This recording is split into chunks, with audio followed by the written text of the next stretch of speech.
ദൈവത്തിന്റെ പരിശുദ്ധ നാമത്തെ മഹത്വപ്പെടുവാൻ ദൈവം നമുക്ക് വീണ്ടും അവസരം തന്നിരിക്കുകയാണ്. നമുക്കറിയാം, വേദന നമ്മളെ ശക്തിപ്പെടുത്തുന്നതാണ്.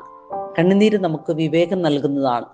പരീക്ഷണങ്ങൾ ദൈവത്തോട് അടുത്ത് എത്തിക്കുവാൻ നമ്മെ സഹായിക്കുന്നതാണ്. പക്ഷെ ഈ വേദനകളോ അല്ലെങ്കിൽ ഈ കണ്ണുനീരോ അല്ലെങ്കിൽ ഈ പരീക്ഷണങ്ങളോ യഥാർത്ഥ സമയത്ത് നമുക്ക് അനുഭവിക്കുവാനോ അല്ലെങ്കിൽ തിരിച്ചറിയുവാനോ സാധിക്കാതെ പോകുന്ന സമയങ്ങളുണ്ട്. പറയാൻ പറ്റണം, ഇന്നത്തെ കഷ്ടപ്പാടുകൾ നാളത്തെ ദൈവകൃപയുടെ കടന്നു പോകുന്ന വഴികളാണെന്ന് പ്രവാചകന്മാർ പ്രാർത്ഥിച്ച ആ പ്രാർത്ഥന നമ്മുടെ ജീവിതത്തിൽ അന്വർത്ഥമാക്കണമെങ്കിൽ യേശുവിന്റെ നാമത്തിന് വേണ്ടി നമ്മുടെ ജീവിതത്തെ ദൈവകരങ്ങളിൽ നമുക്ക് വിട്ടുകൊടുക്കാം. ഇന്നത്തെ ദിവസം അനുഗ്രഹമാകുവാൻ നമുക്ക് പ്രാർത്ഥിക്കാം.